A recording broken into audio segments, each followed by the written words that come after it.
Hello guys, welcome back to my channel. I hope that you're having an amazing day wherever you are.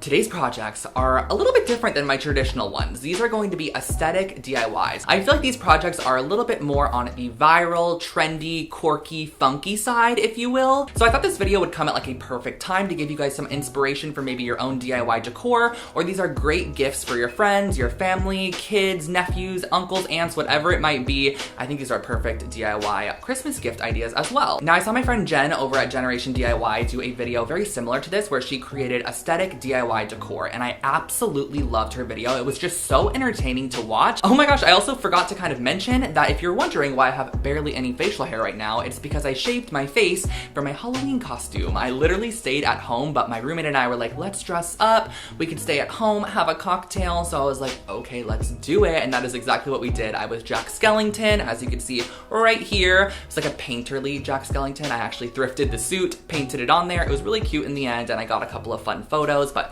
that's why my face is shaved and my hair is so long at the moment. Now I have 4 projects for you guys, and a lot of these projects actually came directly from you. I always check my Instagram DMs, and a lot of these projects have been sent to me countless times over the past couple of months to just ask me to recreate them on my channel. So that is exactly what I'm here to do for you guys today. And if you are not already, make sure to subscribe to my channel. I post brand new home decor and DIY videos every single week, and I have a super exciting video at the end of this week for you guys as well, which is gonna be a lot of fun. It's actually a collaboration, so I'm pumped for that. But yeah, I guess we can just go ahead and jump on into today's projects, and let me know what you guys think in the comment section below, but let's get started. Resin crafts have been so popular lately, so I knew I wanted to create something with resin. I found this incredible one on Amazon. It's non-toxic, it's bubble-free, and I'm also going to be using a couple of these molds as well, which are perfect for little coasters and some dried flowers, which I also found on Amazon. All the products will be linked below for you guys. But what you're going to want to start off by doing is actually pouring out equal parts of your resin and your hardener. So I just used 2 different cups to make sure that I have a very similar amount, and these red Solo cups are actually quite nice because you can use the lines on the inside kind of as a gauge for the marking of the resin. And once those are all measured out into their cups, you're actually going to want to pour one of the cups into the opposite one to make our resin mixture. So just make sure that you try to scoop out as much from the cup that you're working with and pour it into the opposite cup. That way this is properly stirred, and you're going to want to stir this for about 3 minutes, and make sure to wear gloves and also stay in a well-ventilated space or use a mask when working with resin, just to ensure that you're not breathing in any of the fumes or you're touching the material. And then what I wanted to do was add a little bit of glitter. So I found this one in my stash. It's a gold glitter.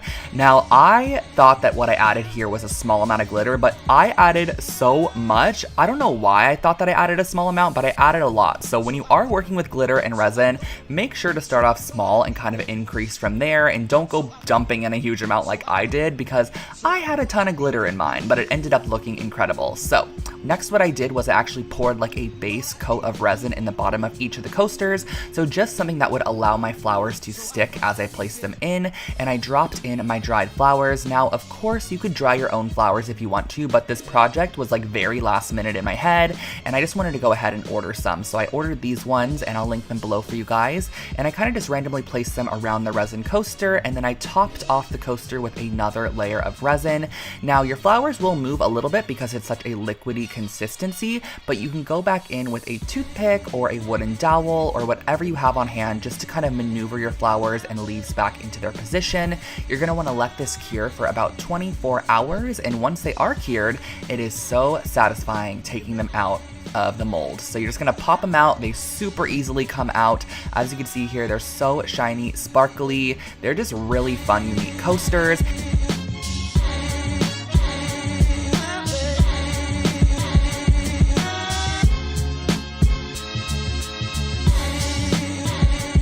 And I couldn't just stop there. I needed to add a border of brass paint, so I picked out my gilding paint from Craftsmart, which I love using, and I just grabbed a dainty paintbrush to paint the edges of all of my coasters, and I feel like this just really finished them off. It gave them kind of like a completed border, and also overall just made them look like they were dipped in metal, which just elevates the overall look of these coasters. So have fun with these. They're super cute and fun.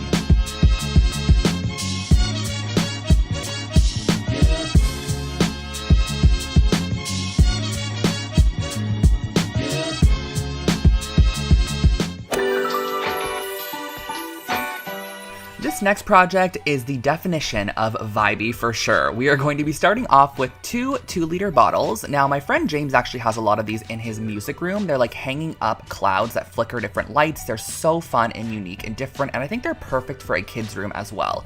So what I started off by doing was actually cutting off the top of both of my 2-liter bottles, and I'm using one of these battery operated string lights. I don't know why I could not say that. Some battery operated string lights, and I'll link the exact ones that I used below, but you're just going to want to shove these inside of one of your bottles and then go ahead and place your second bottle over the top and kind of maneuver these into each other to create this long tube shape. This is going to be kind of the encasement for our lighting, and over the top of this we're going to be adding kind of our cloud material just to make it look nice and fluffy and like a cloud. So I went around the edges and added a little bit of hot glue just to secure those two bottles together and make sure that they did not come apart. And of course we're going to want to add a hanger for this, so I went ahead and I grabbed this thin white string here. Now if you have clear fishing line, that's even better, but the more translucent or the more thin that you can get your strand, the more it looks like the cloud's going to be floating. So I went ahead and I glued this onto the left and right side of the bottles, and then all you have to do from here on out is just cover your entire bottle with polyfill. And I used hot glue, just laid down a nice base of it, kind of pulled out clumps from my bag of polyfill and just placed them on top. Now do keep in mind that this kind of material is very easily to be ripped apart, so just kind of be careful with it and glue it together as much as necessary, but in the end it works out really simply and easily. And I also do think that the ones that are in James's studio were actually hairsprayed after to kind of make all the polyfill stick to itself, if that makes sense. I didn't end up hairspraying mine personally, however that's totally an option you can go for as well to kind of coat it and kind of make it a little bit harder as well and more durable. So I coated this completely, and then once you're done you could actually hang this up and just use the remote controller from the string lights to turn it off and turn it on. And it's a really fun nighttime lamp slash light that you could put in your bedroom or wherever you want to kind of style this.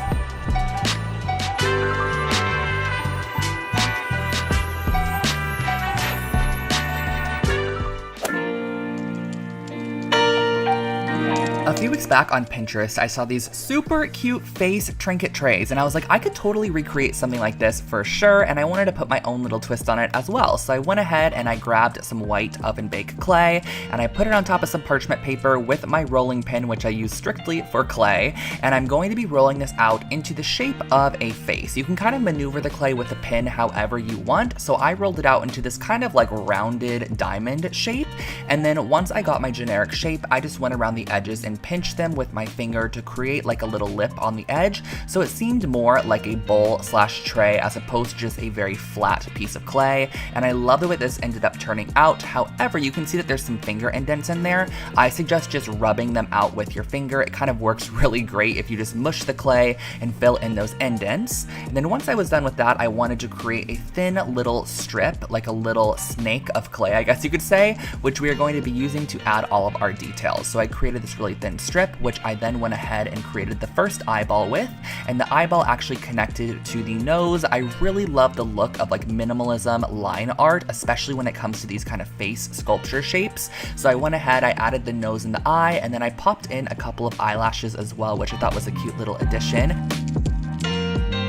I kind of referenced this exact tray off of one I saw on Pinterest, which I will link below for you guys as well. And then I also wanted to go in with some lips, so I just created these off the top of the clay so I can shape them however I wanted them to be. And then I placed them on top, and you just want to slightly press these in just to make sure that the lips are connected to the base of the tray. And then I also added a little slit down the center as well. And once you're done adding these pieces, that was all I wanted to add to this tray. Super simple and minimal. You're just going to pop this in the oven for about 20 minutes or so, depending on the thickness of your clay tray. Pull it out, and that finishes off your tray.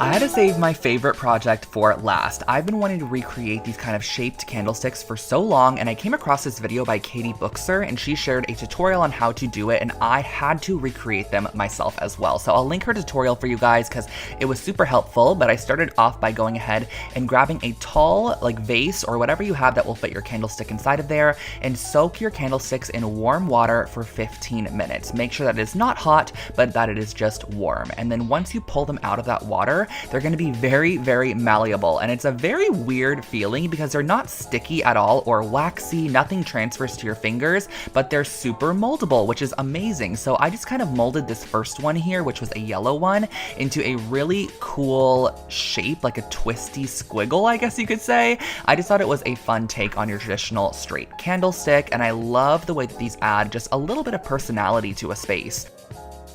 And then going into style number 2, for this style I pulled it out of the water and I'm going to be flattening the wax down with a rolling pin. So I'm actually flattening everywhere that the water was touching the candle and softening up that wax. I'm going to be flattening it with the rolling pin. So that's exactly what I did. Just make sure to never go all the way down to the bottom because you still do need that base at the bottom to stick into your candle holder. So as you can see here, I'm flattening it out and trying to just make it as even as possible, flipping it over, doing the same thing to the opposite side. And then once you have it to your desired kind of flatness, I just went ahead and twisted it, and that's all you have to do. It kind of creates this really cool corkscrew vibe, which again is just such a funky, vibey element. You could add this to a bedroom, bathroom, wherever you want it to go, and that's style number 2.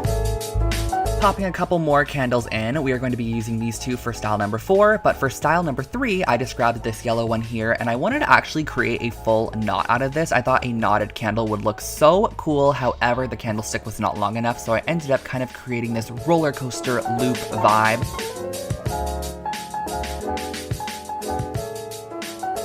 And last but not least, for style number 4, we're actually going to be using 2 candles for this one. And with our first candle, you're going to want to kind of imagine that it's going to be standing up on its own. So this type of candle will not be put in any form of candle holder. So you're going to want to create a base that is substantial enough to hold up your candle. So I'm kind of creating this C shape on the bottom, which then will connect to our other C shape, as you can see here. Once they're connected, it will create this really unique kind of squiggly double-ended taper candle, which is really fun.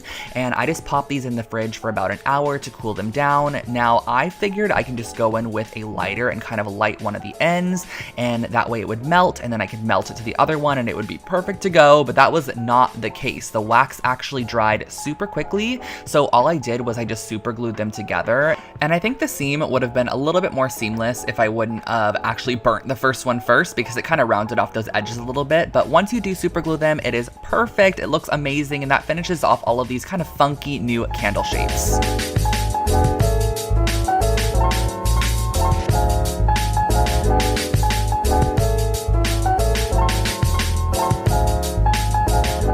And that, guys, finishes off today's video. I hope that you enjoyed the creation of these projects.